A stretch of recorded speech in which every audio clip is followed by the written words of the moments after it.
des élections. L'engouement. Reportages, magazines, chroniques, plateaux spéciaux, éditions en langue locale. Sur la route des élections jusqu'au 25 mars 2025 sur Gabon Télévision.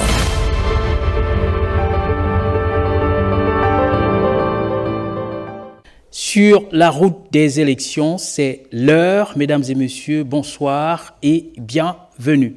Mais d'abord, sachez que le président de la Cour constitutionnelle, Dieudonné Abaowono, a accordé une audience au président de la Haute Autorité de la Communication, Germain Ngoyo Moussavou. Au menu des échanges, le renforcement de la collaboration entre les deux institutions et la place de la HAC pendant la présidentielle à venir. Reportage Wilfried Pinga-Vwamba, Ntam Eyogo, Sony et la Ngema.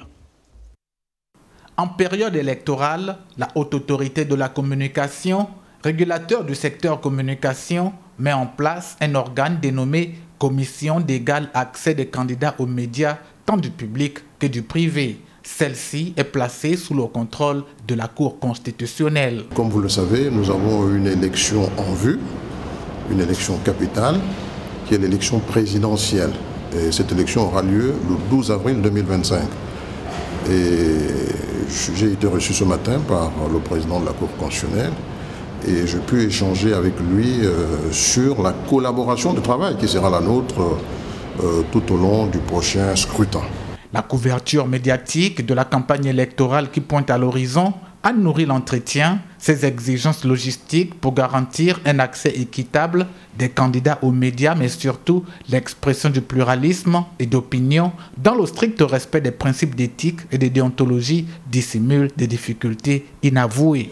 J'ai expliqué au président de la Cour constitutionnelle les difficultés auxquelles la commission d'égal accès est confrontée, surtout quand arrive le temps de déployer sur le terrain les équipes commises à la couverture médiatique de la campagne électorale des candidats. Cette audience accordée au président de la HAC par le président de la grande institution constitutionnelle, Dieudonné Abaowono, a également ouvert une brèche sur les points d'intérêt communs visant le renforcement de la collaboration entre ces deux entités républicaines.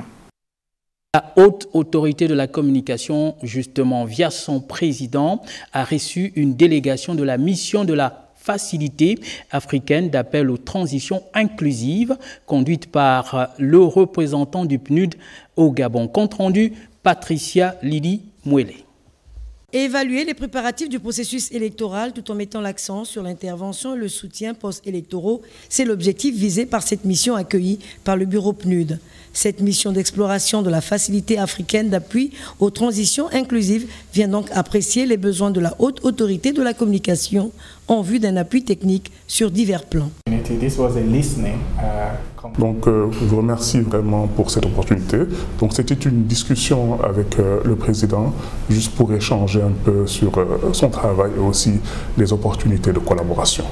Le président a été très aimable et a bien voulu partager 3 priorités importantes. La première priorité est donc autour du renforcement des capacités et de la formation des journalistes. La deuxième priorité, c'est par rapport à la fourniture d'équipements pour faciliter le travail de monitoring des journalistes. Le troisième point important, troisième priorité, c'est vraiment un renouvellement de l'engagement du président de lutter contre la désinformation à travers le pays. Nous sommes tombés d'accord sur la nécessité pour le président de nommer un point focal qui pourra avec nous continuer à approfondir les discussions en vue d'une prochaine collaboration. Thank you very much. Je vous remercie. Pour le président du régulateur des médias, Germain Ngoyo Moussavou, ses besoins sont essentiellement axés sur la formation des professionnels des médias qui doivent bénéficier d'un renforcement de capacité continue dans la perspective des échéances électorales à venir, mais aussi dans la formation initiale par l'octroi des bourses. Le volet matériel a aussi été sollicité par le président de la HAC dans le cadre du renforcement du monitoring de cette institution, outil stratégique dans la régulation des médias audiovisuels.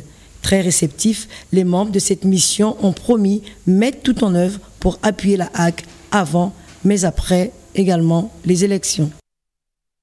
Et en bref, en images. Intéressons-nous à présent à ces images qui apparaissent actuellement sur vos écrans. Vous le voyez, vous l'avez d'ailleurs suivi dans la première partie du journal. Le président de la transition, par ailleurs candidat à l'élection présidentielle du 12 avril prochain, s'est rendu ce matin au centre hospitalier universitaire de Libreville. Vous le voyez, aux dispositions en vigueur pour un test de santé. Juste après cette étape, le président de la transition, vous allez le voir tout à l'heure, c'est rendu du côté du Musée national de Libreville pour le test de l'aptitude linguistique effectué par le collège médical. Le candidat Brice Clotaire Oligui Nguema a donc respecté ce protocole de santé et de langue locale aujourd'hui au même titre que les autres candidats à la présidentielle du 12 avril prochain. Direction le ministère de l'Intérieur pour faire le point sur le retrait des formulaires de candidature qui se lèvent aujourd'hui à 33, soit 4 femmes et 29 hommes, dont celui d'Alain-Claude Billié-Binzé. Reportage d'Ève Moubele-Pendi, Arnaud Mengi.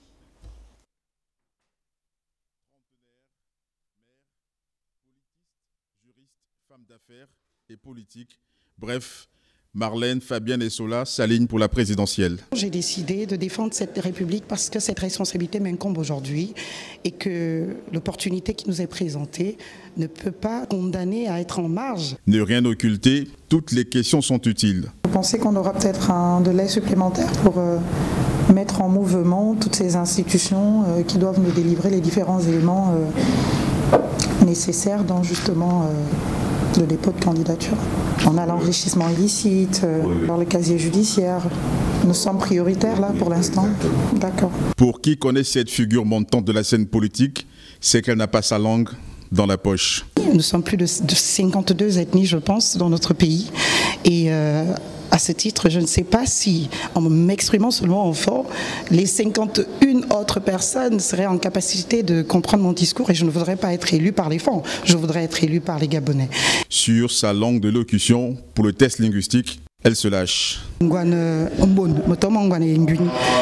Aidez-moi, me va me comme zona me tele et borba et que karokiri na ba zang et moraï taban jesi Gabon et de me va zunion kalara avemena me manekema bo et mama Sébastien. L'exclusivité du jour est bien évidemment le retrait du formulaire de candidature d'Alain-Claude Billié-Binzé par le biais d'un mandataire, elle-même candidate à ce scrutin présidentiel. 33 formulaires retirés à ce jour, un chiffre qui pourrait évoluer dès demain.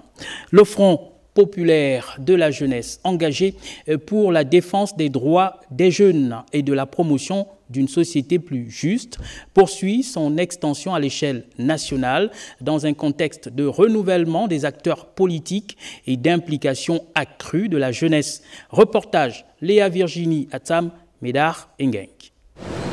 Déterminé à s'impliquer activement dans les enjeux sociaux et politiques actuels, depuis quelques semaines, le Front populaire de la jeunesse connaît une dynamique importante, marquée par l'installation progressive de ses coordinations dans la province de l'Estuaire. Nous sommes là pour installer la coordination du cinéma de Libreville. Nous avons ici le coordinateur général, M.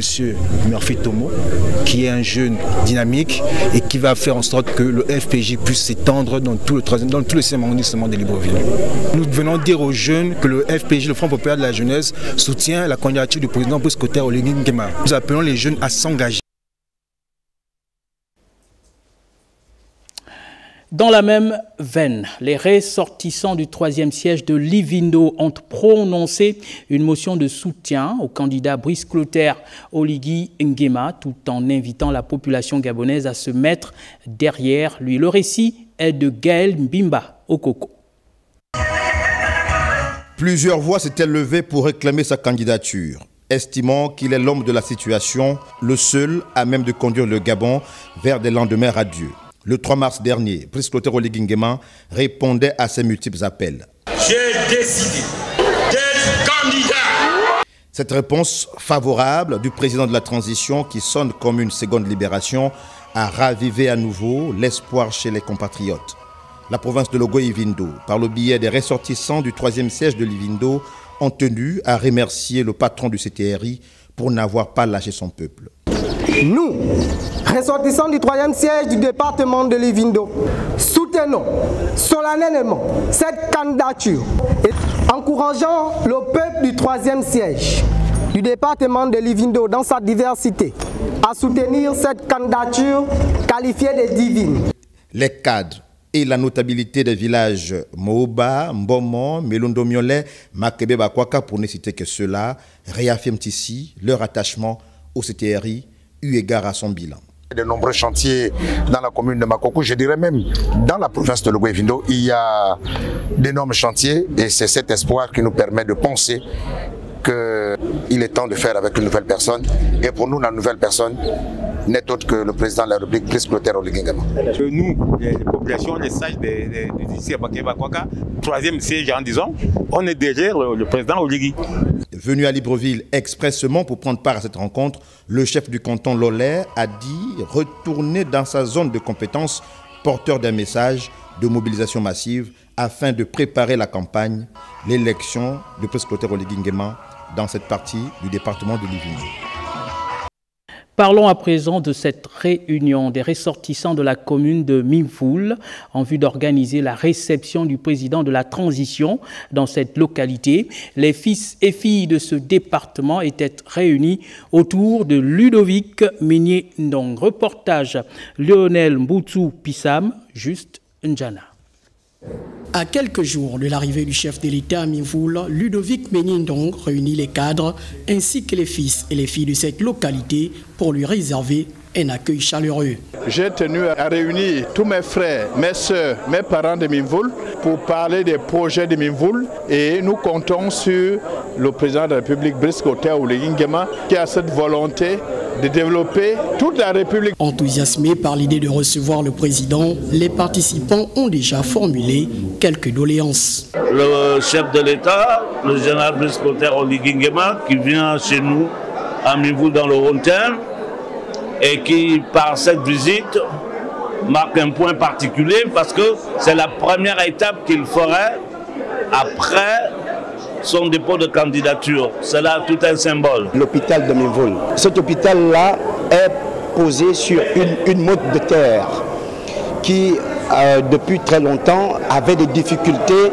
à l'accueil des personnes handicapées et de nos vieillards. Il serait utile de délocaliser cet hôpital sur un site plat, viable. Les ressortissants de Mimfoul, résidents ou de passage à Libreville, sont donc attendus pour faire valoir l'hospitalité mimfouloise.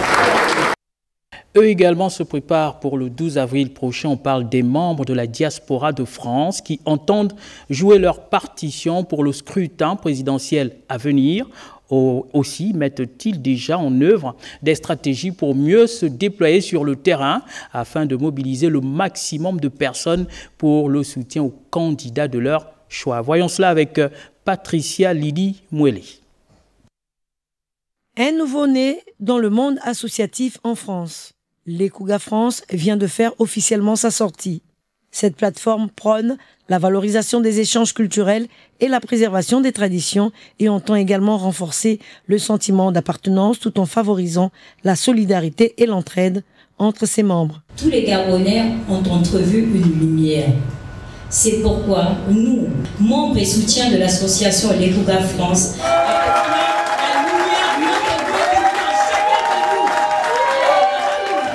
c'est donc une mobilisation citoyenne avec des moments de joie axés sur un leadership et inclusif de ses membres. Ceci dans l'objectif de répondre bien évidemment aux attentes, mais également aux défis de l'heure. Chaque initiative de votre part inspire et chaque engagement fait toute la différence. L'avenir appartient à ceux qui osent bâtir et ensemble nous pouvons bâtir. Ma motivation aujourd'hui, c'est d'aider Brice Clotaire Oligui Nguema à aller beaucoup plus loin parce que nous savons qu'il peut le faire. Nous sommes fiers du rassemblement de l'association Nekuga qui ramène ses enfants vers la source. Cela témoigne, n'est-ce pas, de sa volonté à vouloir doter du Gabon, ou le Gabon encore, des infrastructures routières de dernière génération pour permettre au Gabon de se développer.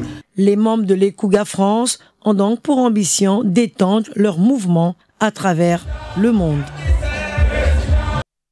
Retour à Libreville et on en vient à votre revue de presse.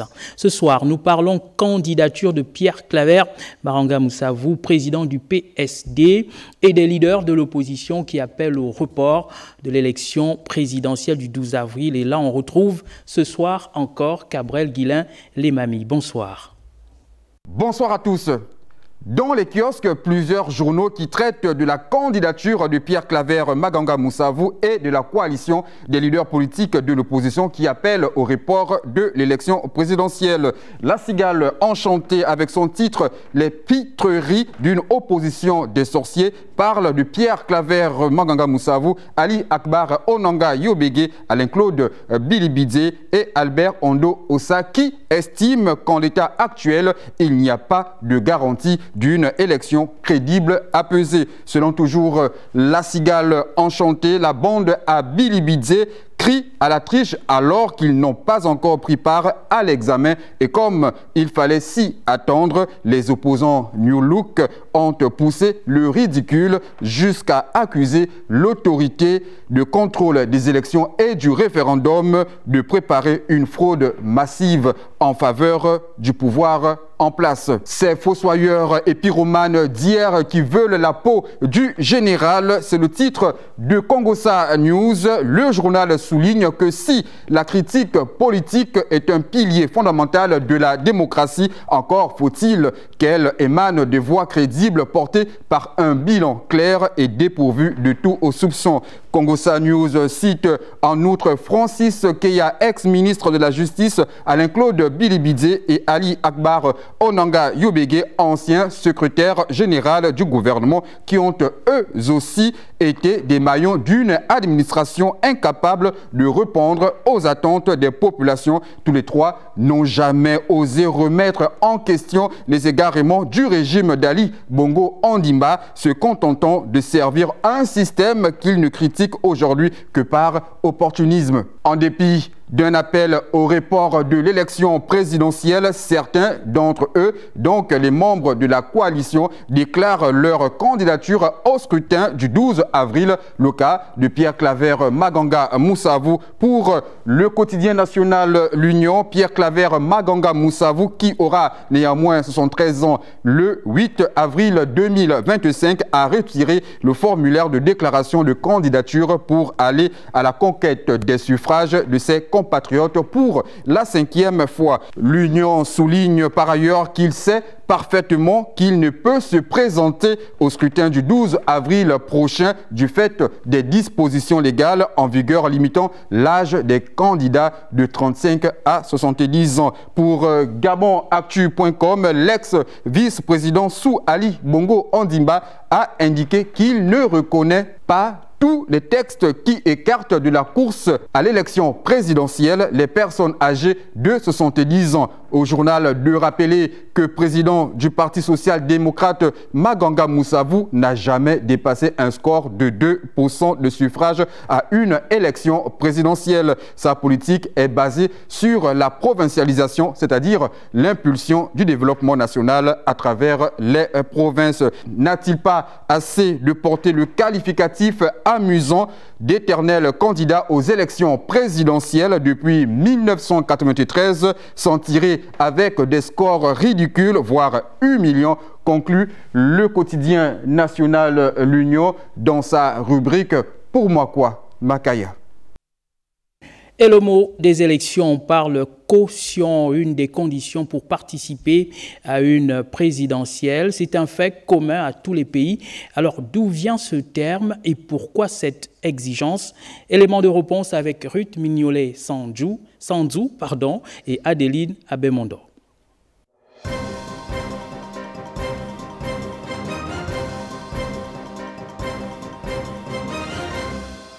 Le mot caution remonte au latin cautionem, signifiant précaution, garantie.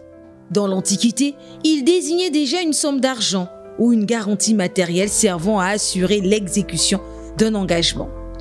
Au fil des siècles, le concept s'est étendu à divers domaines, y compris la politique. Aujourd'hui, la caution électorale a pour but de s'assurer que seuls les candidats sérieux se présentent à la présidentielle. Au Gabon, le montant de cette caution est fixé par la loi, soit 30 millions de francs CFA pour le cas du scrutin présidentiel du 12 avril prochain. Elle vise à couvrir les frais d'organisation de l'élection et à éviter les candidatures fantaisistes. Si la caution peut sembler contraignante, elle contribue à la crédibilité de l'élection présidentielle. Elle rappelle que la démocratie a un coût et que seuls les candidats ayant un réel soutien et un projet solide peuvent prétendre diriger le pays. Pour le mot des élections, la course au fauteuil présidentiel est semblable à une épreuve olympique. Il y a des faux départs et abandons dus aux essoufflements. Vieux et nouveaux relayeurs vont affronter ou plutôt se mesurer pour avoir une place au podium et faudra mouiller à ce moment-là. Le maillot, vous l'avez compris, c'est le billet de ce jeudi et c'est avec Eric Ndiengi Badiga, Wanjok et Rodolphe Eyelevé. La course à la présidence de la République s'apparente à une épreuve olympique où chaque candidat doit se préparer méticuleusement pour dépasser les défis et les limites possibles. Il y a d'abord la préparation et l'engagement, car c'est une course de longue haleine. Le groupe Mauvaise Haleine ne nous démentira pas. La préparation est essentielle. Chaque matin, les prétendants au sacre, ou plutôt au fauteuil, y pensent en se rasant. Ici, la comparaison entre la politique et les Jeux olympiques est pertinente, car elle souligne la nécessité de préparation, de résistance et d'endurance. Mais avant même que la vraie compétition commence, on observe déjà des faux départs et abandons. Les abandons, jets d'éponge et forfaits sont fréquents, souvent dus à la mauvaise préparation. L'expérience des anciens candidats rappelle qu'une course de cette ampleur exige non seulement du courage, mais également une stratégie solide. Dans cette ambiance, certains candidats expérimentés, les vieux poumons, font preuve d'énergie renouvelable, jouant sur leur expérience et leur ténacité. Ils ont été de toutes les courses à la présidentielle. Ils adoptent l'adage de Pierre de Coubertin. L'essentiel, c'est de participer, bien qu'ils semblent ignorer les règles du jeu. La notion de vieux poumons et d'énergie renouvelable démontre que certains politiciens semblent toujours capables de se réinventer, de revenir sur le devant de la scène, malgré les défis. Dans cette course, il y a des relayeurs. Ils feront tout pour ne pas commettre l'erreur de passer le témoin à l'adversaire, même si l'alliance au sein de l'équipe semble s'émousser. C'est une course aux enjeux colossaux. Les participants doivent naviguer habilement à travers des obstacles qui mettent à l'épreuve leur résistance et leur intelligence politique. Ceux qui sont à bout de souffle risquent de ne pas obtenir une position favorable à la fin de la compétition. Il faut tout de même rester bon joueur, bon coureur, garder l'esprit fair play, en ne criant pas à la fraude pour se donner bonne conscience ou plutôt pour la soulager. Dans cette compétition acharnée pour le fauteuil présidentiel, l'ontologie de la course devient emblématique des réalités politiques. L'analogie avec une course olympique met en avant non seulement les défis physiques, mais aussi la persévérance nécessaire dans la politique gaboma. Dans le reste de l'actualité, on parle vie des associations et on est là avec la plateforme associative DRV, la dynamique pour la restauration des valeurs, qui vient de lancer officiellement ses activités avec à sa tête Joseph Owondol Ber. Elle a pour mission principale de vulgariser et la défense de notre patrimoine culturel ancestral. Plus de détails avec Elvire Talikumba et Ludovic Bitegui. C'est dans une atmosphère empreinte de spiritualité et de valorisation de notre patrimoine culturel ancestral que s'est déroulée cette première sortie de la plateforme associative DRV, la dynamique pour la restauration des valeurs. Aujourd'hui, la pratique des bonnes valeurs a presque disparu dans notre société gabonaise. On assiste à la dépravation des mœurs, d'où la nécessité de restaurer les valeurs dans notre pays. Plusieurs interventions du bureau exécutif et prises de parole en langue vernaculaire étaient au menu de ce grand rassemblement, suivi des installations officielles. Le plan d'action 2025, la DRV commence avec la présente sortie officielle qui lance nos activités de l'année. À ce titre, la DRV souhaite recenser de manière exhaustive tous les rites traditionnels encore pratiqués au Gabon. Autre temps fort, l'appel à la restauration des valeurs lancé par le président de cette association, Joseph Owondobert. Certes, faut-il du temps pour transformer des mentalités profondément enracinées dans de mauvaises pratiques. Il nous apparaît clairement que celui qui incarne le mieux la voie de l'élévation morale pour les 7 prochaines années de l'histoire de notre pays est l'homme du 30 août 2023. Le porte-étendard du comité pour la transition et la restauration des institutions, le général de brigade, Brice Clotaire Oligui Nguema. Véritable défenseur et promoteur de notre patrimoine ancestral, la DRV entend s'établir sur l'ensemble du territoire national et reste ouverte à tous ceux qui partagent ses idéaux. Voilà, c'est sur cette sortie officielle de la DRV que prend fin cette édition sur la route des élections. Je vous dis à demain. Bonsoir. Sur la route des élections. Processus d'organisation. Les acteurs, l'administration, les préparatifs. Sur la route des élections.